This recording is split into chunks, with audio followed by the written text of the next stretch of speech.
It's over 9,000!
Welcome, Super Elite Warriors, to Final Forum, a podcast for the discussion of all things Dragon Ball.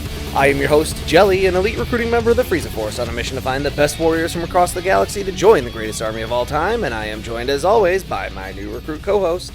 Oh, I'm sorry. I'm usually far more composed. I'm just a little bit absolutely livid. Yes, sir, Lord Frieza, sir. We absolutely will be right on top of that, sir. Hey, Bekinney, this is the part where you introduce yourself to the audience. Absolutely, sir. Okay, thanks, die. And, sir? Thank you. Oh, man, he sounded really pissed off. Bekinney, introductions. Now's the time. Now? You want to do this now, after that call? When you've been in this army for as long as I have... Oh, man, I am sick of hearing about that. We were just told in no uncertain terms that unless we get back out there and find Earth, we're going to be replaced with someone who will. And we'll be reassigned, yeah. And when Lord Frieza said reassigned, he then blew up an entire mountain and smirked. And your point? You don't think he made his point pretty clearly there? He was just training. I thought Lord Frieza didn't train. Well, that all depends on which versions of events you think are canon. What? Huh? Listen, instead of fiddling around, we should be getting out there and finding Earth. And as we explained to Lord Frieza, we have little to no idea where it is. It's just some backwater out there, a needle in a haystack amongst the infinite emptiness. We'll do our best, but in the meantime, we have other tasks to perform. Why do you think he wants to find Earth so badly anyway? I don't pretend to understand Lord Frieza. I just follow his orders. I thought I heard him say something about Dragon Balls. You don't think there are real Dragon Balls on Earth, are there? I doubt it. Why? Well, because if there were, then that would mean the events of Dragon Ball are at least partially real, which would also mean that Lord Frieza is an evil, malevolent destroyer hell-bent on galactic domination and crushing everyone and everything in his path. And, just look at him. He's a pussycat. That can't be true. Now, I need you to introduce yourself so we can get underway. This is the Bekinney. And let's get right into this week's topic of discussion. And this week, we are going to be almost finishing up the King Piccolo Saga. We're going to be talking about episodes 118 through 121 of the Dragon Ball anime. That's right. We're going to start off with episode 118, titled Prelude to Vengeance. So just real quick, just to catch up everybody on where we are in the story so far. Piccolo has made the world his bitch, Tien has made the Mafuba his bitch, and Goku is making the super sacred water his bitch. Are we all caught up now? Good, great. Okay, Piccolo's been pretty busy handing out some pretty heinous policies. We get some opening scenes with the Kamen crew reacting to the new administration, even Ox King and Chi-Chi muse about their desperate situation. Perhaps Goku could do something. Here's hoping, Chi-Chi. Speaking of Goku, he's taking a direct route to his next battle. In the meantime, we're treated to Yajirobe making the world's longest pratfall. But at least Upa and Bora get an update on what Goku's been up to. Tien's also making his way to Piccolo for a rematch with the Mafuba. The boys better hurry. It looks like Sector 29, West City, is Piccolo's next target. Panic hits the streets in West City with everyone running for their lives. How does a world with flying cars have a traffic jam? Anyway, part of the panic? Bulma's parents, of course. We get a pretty mundane scene with the briefs packing what they can find and gathering up their pets, and there's, of course, a few puns as well. We get back to the Kame house, which is now being overrun by escaped convicts. Yamcha and Lunch make quick work of these losers, but the group's still losing hope. Things are getting pretty dire. Meanwhile, Piccolo's preparations for the destruction of West City are complete, but before he can make his flight, Tien is the first one on the scene to challenge King Piccolo. Our villain gloats, confident that there are no martial artists who can pose a threat to him anymore, but we know something he doesn't. This technique is known as dramatic tension. Tien makes his challenge and prepares to use the Mafaba, but Piccolo hits him with a twist. Piccolo won't be fighting. He barfs up another egg and we are introduced to Drum, a thick wall of demon. Will Tien win the fight? Will Goku get there in time to help them? Wait, no, this shtick is supposed to be for the end of the episode. So we move on to episode 119, which is titled Battle Cry. And we open this episode with some flying cars, which I guess answers my question from 2 seconds ago. Further panic in West City. Bulma can't get through to her parents, but they seem to be just fine, playing around instead of packing. The fight between Tien and Drum kicks off, and the art has been kicked up a notch as well. It looks rough for Tien at first, but he just uses his head and manages to persevere. Back at Kame House, Yamcha is prepping for a trip to the castle, and the others decide that they should go with him. Tien manages to use their low expectations of him as leverage as a way to get close enough to Piccolo and unleash the Mafaba. He almost does it. Piccolo craps his pants, but then Drum's tempo proves too much and he jumps in the way, taking the hit for Piccolo, and gets so close to taking out Tien. Oh, wait a minute. I thought Mrs. still killed the wielder. What's that? I should shut up? Okay. Goku swoops in at the last possible moment to save Tien from a rather sticky end, and also steals the fight. He takes out Drum in one kick, completely imploding his skull, then serves Piccolo the meanest stink eye I've ever seen.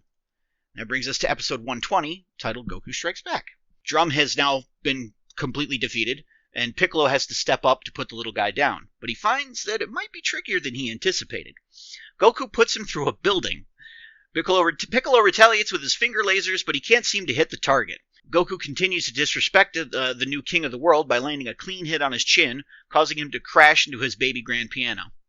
Goku continues to rock Piccolo's world, outclassing the Demon King in every way. Piccolo seems frustrated, but still somehow confident of his victory. In true Dragon Ball fashion, he hasn't been fighting at his full power. This allows him to turn the tables on Goku and land a solid blow, leaving Goku buried in a crater. I'm sure this won't be a thing going forward in the series. Tien readies himself for try number 2, but instead Goku pops out of the ground, ready to fire off a Kamehameha wave. Could this be it? Which brings us to our final episode this week, episode 121, titled The Biggest Crisis. So, Piccolo's gone full power, he's not pulling his punches anymore, and Goku's against the ropes. Will this Kamehameha pay off? Doesn't seem like it at first, but then Goku flips the script. He redirects the blast away from Piccolo's frontal defense to get a sneak attack from behind. Goku then drops some extra information. That was just a warning shot. It seems Goku isn't above a little bit of torture, and maybe he was just holding back a little himself as well. We also start getting something that begins a trope for Dragon Ball, which is standing around doing nothing between flurries of action. We get further reactions to everyone discovering that Goku is trying to save the day, interstitched with snippets of the fight so that we can stay up to date on how it's going. Speaking of which, Goku seems to have things firmly in hand, but some underhandedness from Piccolo results in a knee injury. Normally this would slow a person down, but for Goku it's just another hurdle to overcome to avenge his friends. Some creative use of Nyoibo later, and Goku puts his good knee in Piccolo's face. Now that everyone has a firm understanding that Goku wins the physical side of the fight, Piccolo decides to change tack and go for an energy battle. As the smoke clears, Goku's nowhere to be found. Surely this means he's died, but wait. Piccolo can sense his energy. Tien saved him with some flying, some Bukujutsu. Teamwork makes the dream work. Piccolo decides to double down and preps for another blast, but the charge-up time leaves him wide open. Goku tries to capitalize on this opening, but his bad leg keeps him from putting Piccolo down.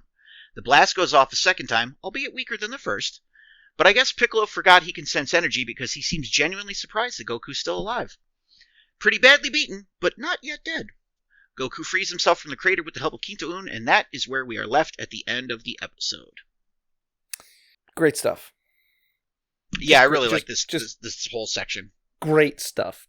Like 10 out of 10 no notes kind of stuff. You know, there's a couple things, because spoilers for our listeners at home, we have at this point finished watching the anime, and we have actually also read the manga. there's a couple things that are fillery that take us on some detours before we get to the action here. The kind of one of the bigger ish ones is like Goku and the like helping out Chi-Chi and the Ox King, like that doesn't happen. I kind of don't care. I almost kind of like that, draw the tension out and build it up more to, is Goku gonna make it to Tien in time stuff. Sure, yeah. I think probably my only complaint with these episodes was the little side stuff with Yamcha, Bulma, and Lunch, because it doesn't really go anywhere. It doesn't move the story along really all that much. It just kind of, like, to me, takes away from a lot of the action in these episodes. Mm-hmm. But I realized they kind of had to do that because they were doing some other subplots that weren't in the manga, and in the manga, all of the stuff that happens with those three is like, I think, boiled down to like a couple pages. It's also, like, that's the other thing. It's also actually there, right? Like, the Chi-Chi stuff isn't in the manga at all. The stuff with Yamcha actually is, so they're actually basing it on something. Yeah, and my complaint's not so much that it isn't based on anything. It's more just like, that's one of those things where it's like, well, if you're going to add other stuff, maybe we pare that down just a little bit. just to comment on the Mafuba thing, do they? I don't know if they say it. I thought they did somewhere within one of these episodes. Maybe I'm wrong. Maybe they say it later. Maybe they say it much later, like in Super, or maybe it's just something that has kind of been confirmed over time and never was explicitly stated anywhere. But I think the draw that it takes away from you is equivalent to, not equivalent, but based on the strength of the evil you're attempting to use it on. Okay. And so the reason using it on Drum rather doesn't kill Tien is because he's not as evil as Piccolo. Drum is not as, he's not as strong as Piccolo. Okay. Yes, they hadn't mentioned anything at this point in the story, so that's why I was a little confused. Because Roshi dies, missing the pot completely. I might be making that up, too. I mean, it's all made up, really, when you think about it. Toriyama wasn't planning this far ahead either. And if that hasn't been ever confirmed anywhere, then there you go. That's a good explanation for it. That's an excellent explanation for it. Yeah, no, hats off to you on that one. That's great. If I just made that up, I'm pretty proud of myself. It probably is somewhere, though. Yeah, there's probably like some fan book or something somewhere. I almost guarantee it. Yeah. Let's jump into the notes and spoiler alert on some of these notes. We're gonna probably talk about some of the ending a little bit, at least in broader terms. For example, spoilies. Goku wins. What? You're spoiling a 40-year-old cartoon? How dare you, sir? Where we know the main character is still alive to this day. Yeah. So also, spoiler alert, a lot of stuff that we're going to end up learning about, Roshi and the dragon and stuff, like, they're not gone for good. Shocker. What? You mean the Dragon Balls are still in the show called Dragon Ball? So let's get into some of our notes here, because we got some. It's kind of some interesting stuff going on here. As Goku and Piccolo fight, early in the fight, Goku throws Piccolo over his shoulder in a judo toss into a building. Oh, by the way, I don't know if I had this in our notes when we talked about Piccolo's children. I might have, but just to reiterate, in the anime, when Piccolo is thrown on top of Piano and kills him, yeah, that's it. He's dead. But he's still around in the manga, I think, right? Or no? The English dub adds in him throughout the entirety of it, going as if he's like still alive. Yeah, because I think it was a censorship thing, right? Yeah. So, yeah, we talked about that. Okay. So yeah, Goku throws Piccolo in this judo toss.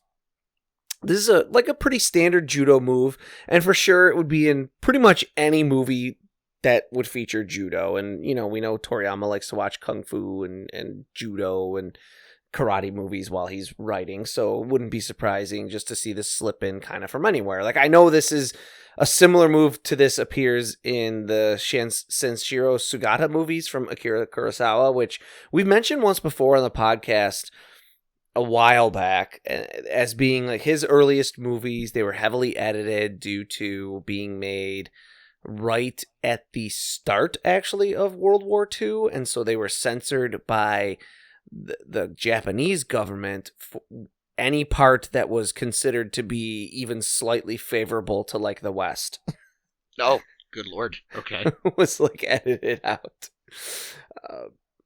They're not great. Even if other things were probably in, they would not still be great. But also the move in general is a move that's pretty often used actually by Ultraseven, which is one of Akira Toriyama's favorite shows. Both he has explicitly stated as such, and his incorporation of various design elements of it into Dragon Ball. We talked a bit about that in our Chi-Chi episode, if you want to go back and listen to our Chi-Chi episode, where we talked about Ultraseven and Lolicon. It's really starting to dawn on me the wide range of topics we talk about on this podcast. Ultraseven's an interesting entry into the Ultraman franchise in that it really does. It has some of the absolute highest highs in the franchise in episodes that go really, really hard with subversive messaging, and like I would call them the sort of like punk rock subversion and the punk rock. The punk rock version of like Love Everyone type of subversion, where they have episodes that have major corollaries to like the Ainu people of Japan and the Barakumin and things like that, and we talked about the Barakumin and what they are, and there's episodes of Ultraseven where there's like metaphors for those, and they're a little bit caged and a little bit, you have to kind of know what to be looking for when you watch them. But for a kids show to have episodes that are like, hey, maybe we shouldn't have dominated Okinawa and made all of the Okinawans hate us forever, is that's pretty hardcore, honestly, Yeah. The problem with Ultraseven then is it's like 56 episodes long, and it has kind of, I'll say for the earlier era of Ultraman, some of the lowest lows. The lowest lows have been preempted for sure multiple times over since then, because, now you've got a situation where Ultraman is owned by Bandai, and so shows exist explicitly and specifically just to sell toys to kids. So that's definitely lower than anything Ultraseven does, but it does fall into some of the biggest ruts of the Showa or earlier era of Ultraman, where you'll get like 6 to maybe 8 episodes in a row that are just the same thing over and over and over. And I'm sure that probably played well or decently or whatever to, 8 to 12-year-old kids in Japan on a once per week basis before the heavy adoption of like VCRs into the home. But sitting down and watching that show on Blu-ray, you get to be a little bit like, oh my God, another one of these. But I think that's the weakness of like the Monster of the Week format, honestly. Yeah. But when it does hit, it hits really, really hard, and it's definitely a show where, you could watch it through once and sort of make a checklist as you go, almost, of like, okay, that one was awesome, that one was awesome, that one was fine, the one after that was the same as the one that was fine, so I could just ignore that one in the future, and like whittle that 56 episodes down to like 24, and you'd have like 24 amazing episodes of 25-minute tokusatsu stuff to watch. I like this idea of going back to old TV shows and watching them and picking out the good episodes so you can skip all the bad ones in the future. People do that with like Clone Wars, I know. Like I've been kind of itching to revisit Clone Wars a little bit, but it does have a fairly is it like 156 episodes? It might even be more. It's something ridiculous like that, I believe. There's like a lot of episodes of Clone Wars, and I'm just like some dude who like has to go to work and watch Dragon Ball and write about Dragon Ball and podcast about Dragon Ball. I don't got all this time to be rewatching Clone Wars. Yes, where could you possibly fit it in? And I know for sure that's one of those shows that like will have 3 really good episodes in a row and then like 5 that are just the kind of battle of the week. Yeah. And I kind of want to track down one of those lists that's like, here's the 60 episodes of Clone Wars you actually need to watch. I could see that. That makes sense. Now, as Piccolo and Goku fight, they talk about how they're not using their full power yet. This is a common trope in martial arts films where a fighter will say they will be or have been holding back during a fight and moving forward from a certain point, either the moment that they say, oh, I've been holding back until now, or, they'll be like, I'm going to hold back, and then they'll announce later, I'm ready to go full out. They then use their full power as the fight reaches its climax and everything reaches a fever pitch. Mm-hmm. Toriyama's doing this here. He's possibly inspired by a kung fu film called Return to the 36th Chamber, where the hero actually explicitly says he's only been using 69% of his power. And he ratchets up that joke. And he ratchets up by percentages as the fight continues. But this really is just it's a super common. I've been holding back until now. You didn't know about this, and that's even in The Princess Bride. Yeah. We talked about The Princess Bride when we talked about Andre the Giant way back when we were doing the 22nd Budokai Tenkaichi. That sounds about right. And how it's awesome. But yeah, there's that, oh, I know something you don't know. I am not left-handed.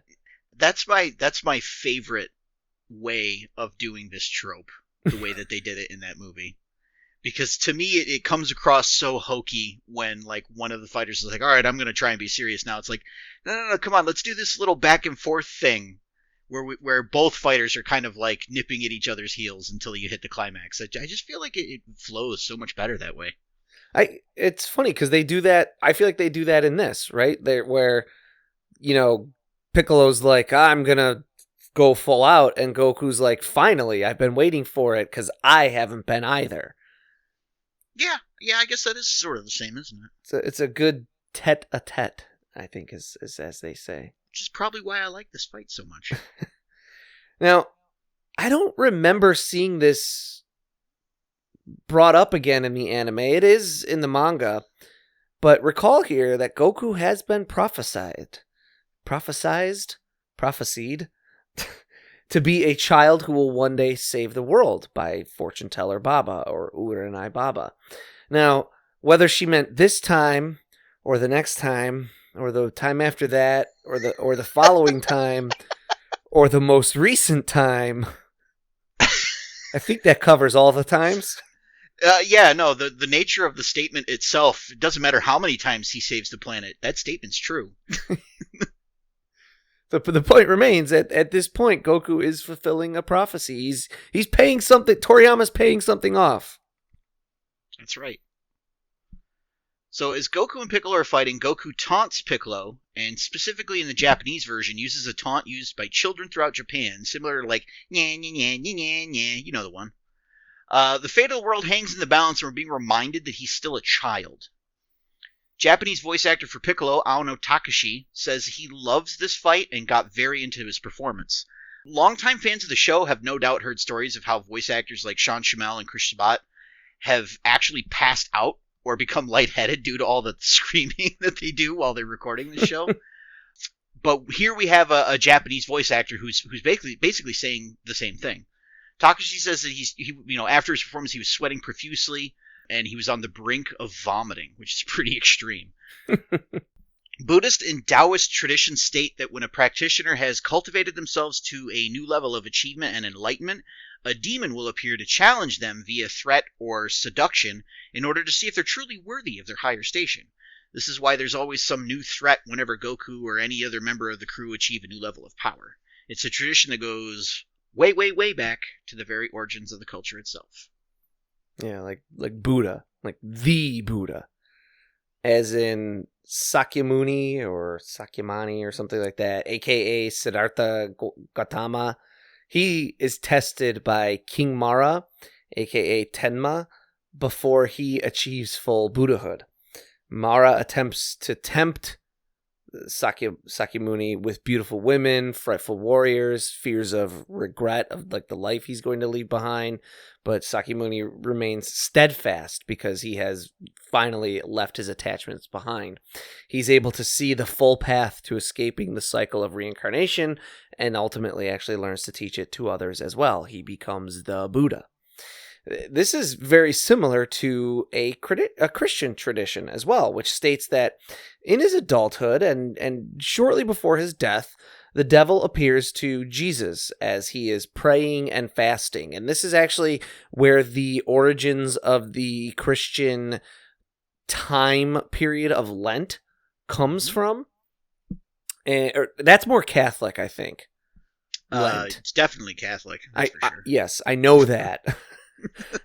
I don't know how many other denominations have Lent, but I do know it's a very Catholic thing. And in Catholicism, what you do during Lent is it's the days leading up to Easter. You are supposed to kind of fast or give up something or do something extra charitable. So like a lot of Catholics will be like, I'm not going to eat chocolate during Lent, or they'll be like, I'm going to read the Bible more, or I'm going to volunteer, or whatever. Right? It's something that you're doing to make your life a little more difficult, to sort of refocus yourself on being grateful for what you have and praying and things like that. So during this time that leads to Lent, the devil appears to Jesus and he proceeds to tempt him in various ways. And this is a pretty famous, at least as a Catholic, this is like one of the parts of the Bible I remember hearing a lot. He appears to Jesus and he's like, takes him up to a mountain and he says, I will look everything you see. I will give you dominion over everything. I'll give you dominion over the entire earth. And then he challenges him to like prove his power. And he tries to turn him from his path and be like, you're about to be like tortured and murdered. Don't you want to just not do that? But Jesus rebuffs him. And this sets the example then for followers of and Christians to not take the easier path or to tempt God or to fall into temptation. That's the message here. There's obviously also some darker and more cynical things you can read into that about, not asking for help. But the intent, obviously, of the message is to not fall off of your path. Goku, meanwhile, undergoes a Taoist-style death and rebirth due to the Super God Water, which he survives due to his Ozaru power, and it awakens new powers, including a mindset that allows him to sense other people's powers. He is then tested by a demon, which he only ultimately overcomes, as we said, spoiler alert for the next episode, when he abandons all hope of future attachments and completely lets go. It's not until Goku finds out, really, that there's no hope for resurrecting or saving his friends, spoiler alert for the next arc, there actually is, but... What? But it's not until that moment, and we'll get to it in the next episode, where Goku realizes that there is no future hope. There's nothing to hang on to. There's no safety net behind him of any kind. It's hopeless, and the only thing he can do at this point is defeat Piccolo. There's no other possibility that he's able to put literally everything he has into attack and defeat Piccolo. This becomes a little bit of a pattern for Goku at times, actually. He's only able to really go all out when there's nobody around to protect or no reason whatsoever to hold back. I know for sure you see that in the Frieza stuff, the Namek, right? Where he won't fight Frieza at his like full power until everyone is wished off of the planet. Makes sense. He doesn't want collateral damage. Yeah. So these three examples, and there's, I'm sure, infinitely more, are telling us that the path to heaven is through hell, which, fourth example, Dante's Inferno. Which is literally that. Yes. I read it in high school, and we did it as part of a, like, I went to a Catholic high school, so we did it as part of both, like a joint literature / English class and religion class. Okay. Where we were like examining it from the writing side and style, and then also from the subtext. So I had like, when I read it, I had like a great, frankly, I don't know, deconstruction, criticism, whatever, like analysis provided to me, you know, where everything that was in it was like, and I no longer really, really remember all the things, but you know, every person that Dante comes across when he's in hell is some sort of like famous or infamous person from modern day. It would have been modern day for the time, yeah. Well, and it also would have been the recent past, actually, because they're all people who actually were dead. Yeah, no, that's true. Yeah, it's all people who like would fit the bill of those sins really well from like contemporary philosophers and stuff of the time. Yes. I didn't get like a full class on it. And I read it like a long time ago. But there's also been other iterations of it in other forms of media. There was the video game that weirdly was somewhat accurate to the story itself, and then just like constant other references to it in other stories. There's an anime that is based on the video game, maybe? Yeah. I've seen it. I think I've seen it as well. I don't recall it being very good. Yeah, agreed. I've seen it. I don't remember. Because like the original story itself is like, the stuff that is happening in hell is pretty graphic, but like what's happening with Dante himself is not necessarily all that graphic.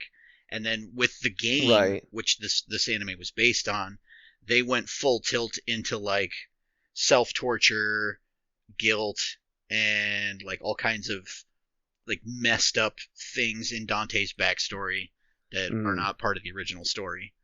And yeah, I just remember like the anime also sort of focusing on those more gory aspects as opposed to kind of analyzing what the original story was about. Mm-hmm. Right, because so it's all part of the Divine Comedy, which is for maybe younger whatever listeners out there. Comedy is being used in the I'll say like ancient use of that word, which means any story that does not have a sad ending. Listen, times were tough back then. They'll take anything you can give them as far as comedy goes. I mean, they only classified stories into two. And really, when you think about it, it was just spoiler tags for what kind of ending you were going to get. It was comedies and tragedies. And that's it. And yes, his comedies had happy endings and tragedies had sad endings. And so Dante's Divine Comedy is three, they're poems, they're epic poems actually, about him traveling through hell and then purgatory, which I'll explain in just a minute, and then ultimately arriving in heaven and getting to see that, you know, the kind of carrot at the end of the stick, the what rewards await you. But first he has to travel through hell. And kind of one of the reasons he has to travel through hell is to learn that people are in hell for a reason, and they deserve to be there, and they belong there. And the reason they belong there, what you end up kind of realizing once you go through it's 9 circles of hell, and it's like I can't remember, the first one actually Limbo, or the second one is the one with the wind and like blowing all the lustful souls all around. Yeah, I believe you have it correct. I believe Limbo is the first level. And Limbo is like for the unbaptized, basically, which right. I Yes. thought that kind of sucks, frankly. I've always thought like that you kind of die sucks. and they're like, hey, you weren't baptized. I didn't know about this version of God. Seems a little unfair.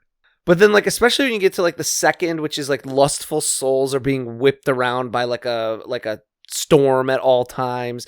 The third is the gluttonous pandemonium. I think gluttonous people are like forced to live in like garbage. The fourth has, I forget, something to do with something. Then there's like the fifth one, you're like being tormented by Medusa. There's one where you're being like boiled in boiling blood at all times. There's one where you're buried in poop for eternity. And then the final is there's obviously one where you're being like burned all the time. And then like the final one is actually like where Satan is, and you're being encased in ice, and it's for all the traitors. But except for Judas. Judas is being chewed on by Satan. I remember that part. Judas and Cassius and Brutus, who were that's right. There were 3 of them. The 2 co-conspirators who killed Julius Caesar. But what you get as you go each and every step along the way, and also each and every step along the way, the crimes become kind of more and more and more obvious and nasty and like you should know that was a crime, you know? Yeah. The people at each and every single one of these steps plays the victim. They don't think they belong there. They don't think that their punishment is deserved. They don't think they should be punished at all. They think that like they were in the right. And that is sort of the difference between someone who's in hell, where you're being just tormented for eternity, and purgatory, which I've never read Purgatorio or Paradiso. I have not either.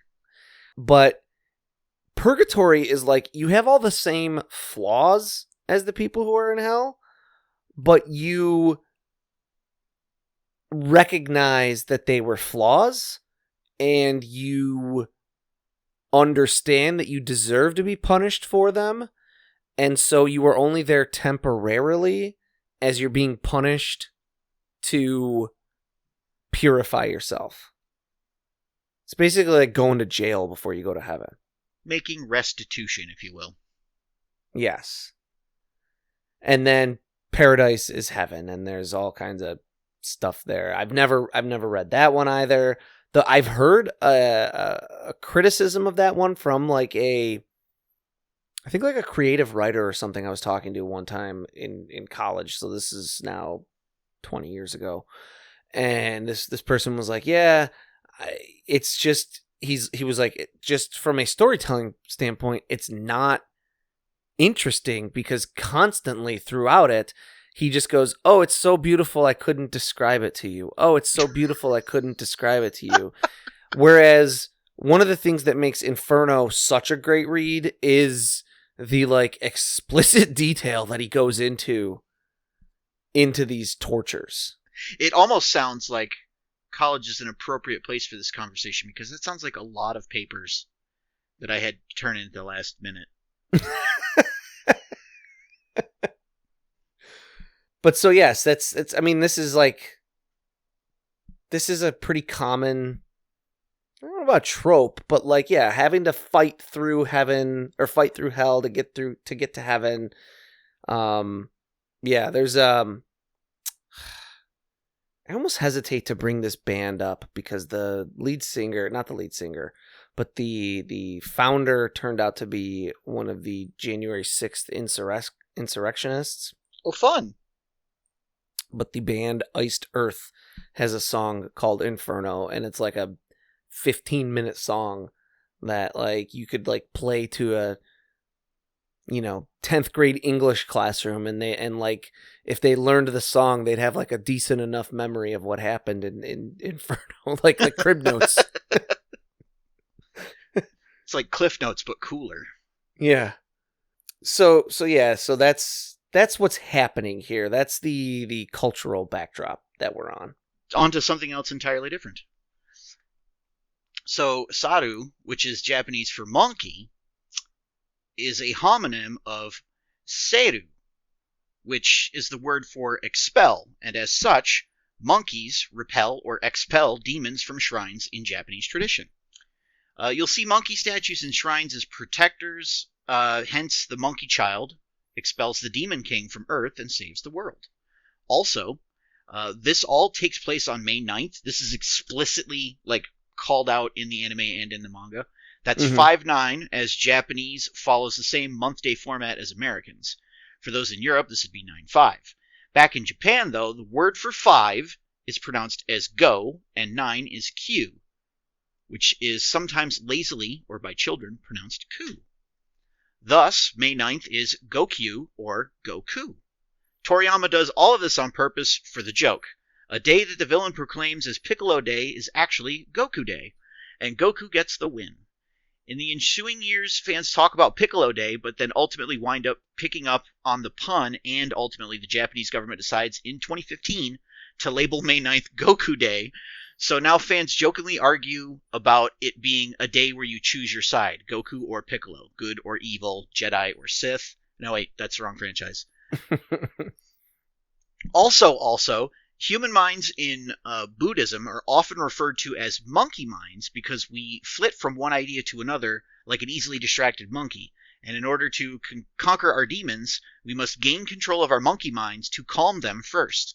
Goku must ultimately unleash his monkey mind and consciously tap into his Ozaru power in order to defeat Piccolo. This is more Toriyama playing with contrasts and inversions.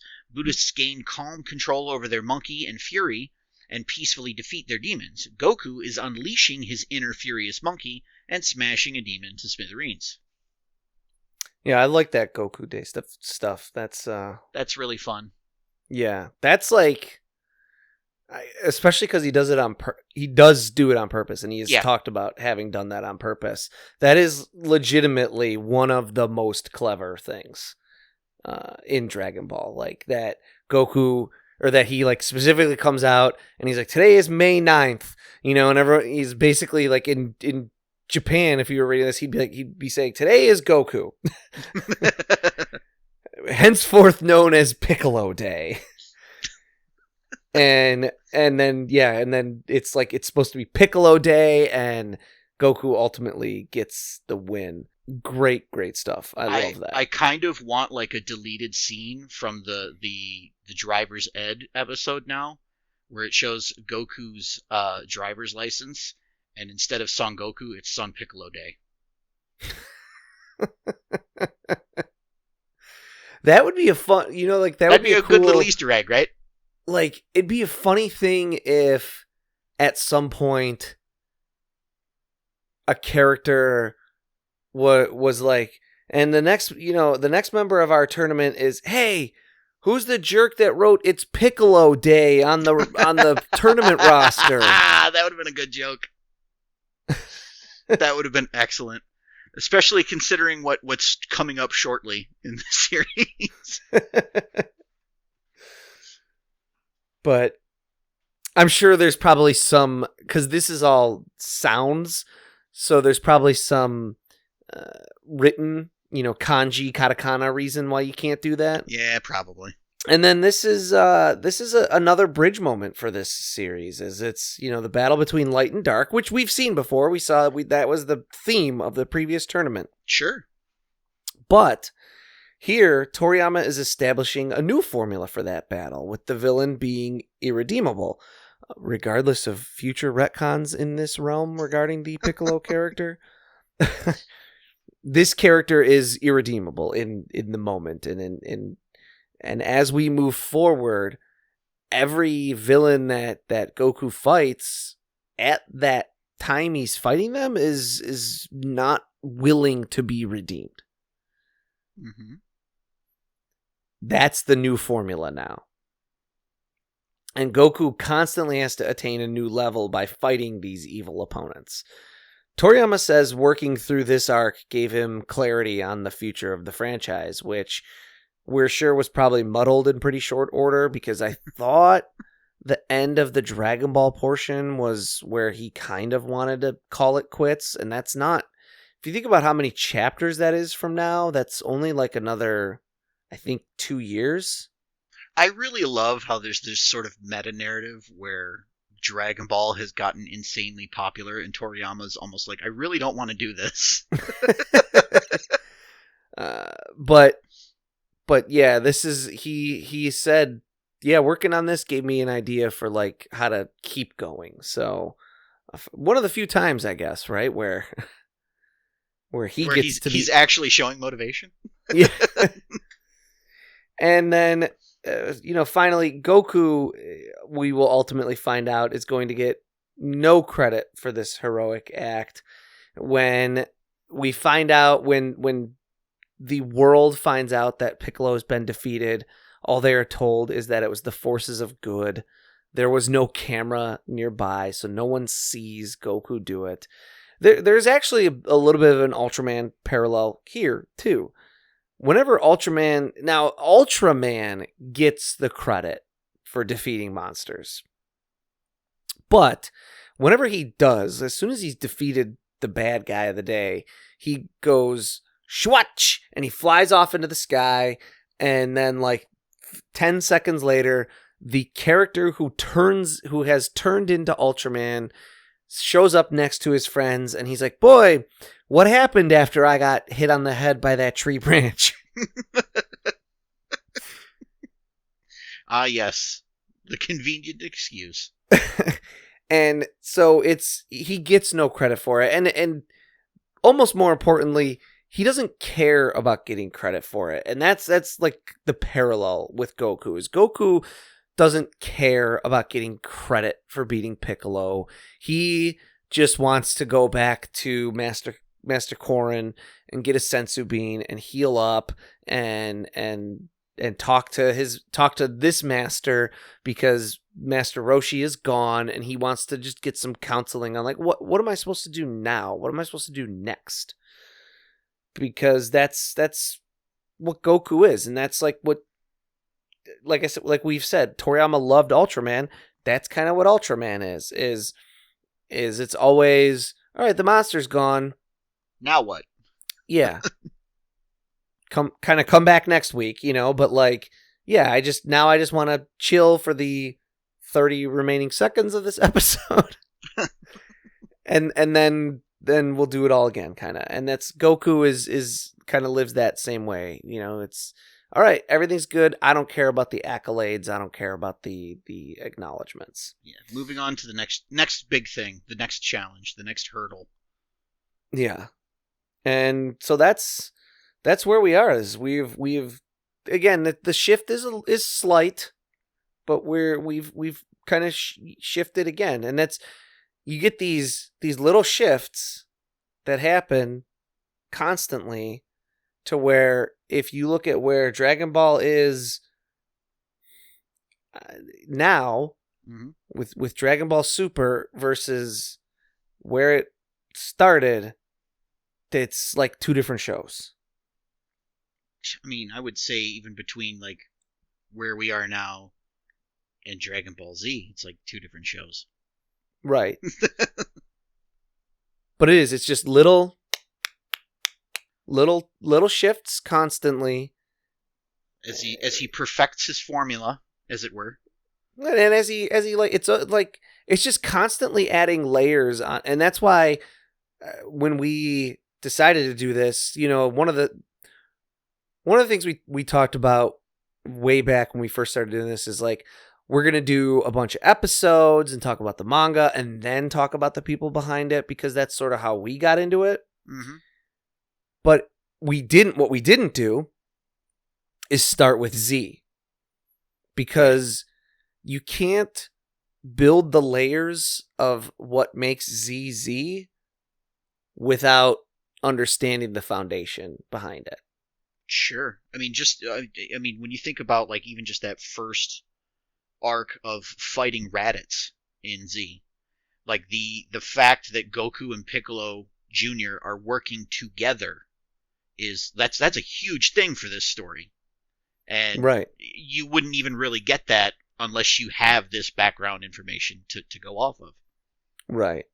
And so, yeah, it's constantly Toriyama adding a new thing to his baseline of this is a wuxia story, right? Sure. This is we are in Nowheresville, China, in an unspoiled land with a kid who's a hermit who's learning martial arts. That's how we started, and now we're fighting demons. And pretty soon we're going to be fighting aliens. And then we'll be fighting gods. And then we'll be fighting existence itself. Which I can personally relate with on a very personal level. But it's all kind of layered on top of this, and you can't, it's because you can enjoy Z without any of this behind it. Absolutely. But how do we do a podcast without any of this behind it? Is by doing... That's tougher. Well, it's by doing the podcast that like 50 other people already do, which is like, let's just watch the show and talk about what's good and what's bad. And that's good. I don't ever want to say that stuff's not good. There's people who do it. There's people who are great at it. And if that's all you want out of Dragon Ball, that's awesome. Because as long as you're not hurting anyone and as long as you're engaging with the material, don't let anyone tell you how to be a fan. Don't let people yuck your yum, folks. But that's not what we wanted to do because it's already been done. And that's why you're all here. All right, so in spirit of our conversation that we just have, what now? We don't know where Earth is, but we need to find it. We can't just sit around on this planet waiting for our quote-unquote reassignment, but we have no idea where we're headed next. Nonsense, recruit. You obviously didn't pick up all the clues along the way. We have a very obvious bearing. What? What the hell are you talking about? Think about it. We know Earth is about the same size, distance from its star, and topography as Frieza's homeworld, planet... Edited by Lord Frieza for our listeners' safety. That allows us to narrow the field a lot. And in an infinitely large universe, we could still have an essentially unlimited pool of planets to choose from. Well, we also know that Earth is most likely outside Frieza-occupied space, or he'd likely have found it by now. Again, though, the amount of space Frieza doesn't control is exponentially bigger than what he does in an infinite universe.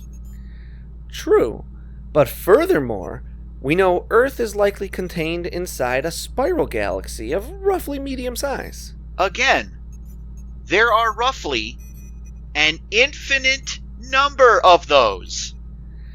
Very well and true. But if someone told you to search for a grain of rice among all the beaches on a planet, wouldn't you at least like to know what kind of a grain of rice you're looking for?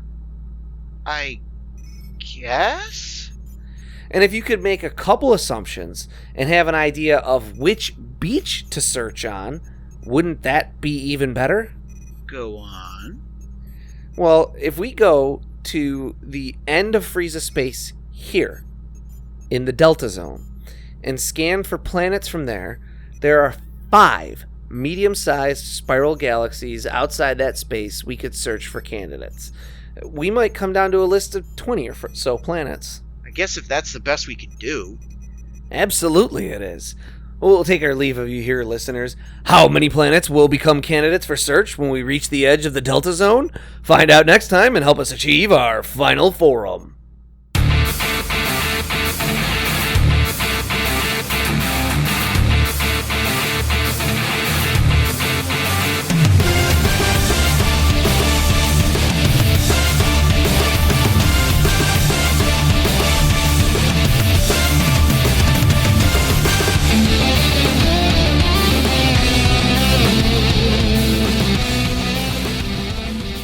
Final Form is written and produced by Tom Gwelly.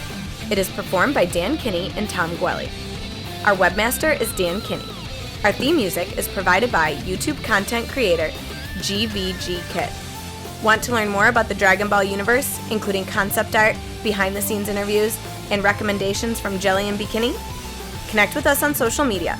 Like us on Facebook, follow us on Twitter at Final Forum Pod. Make sure to subscribe, rate, and review wherever you receive your podcasts. And of course, make sure to share it with your friends and family and help us spread the word of the glory of Lord Frieza. The Frieza Force thanks you for your listenership.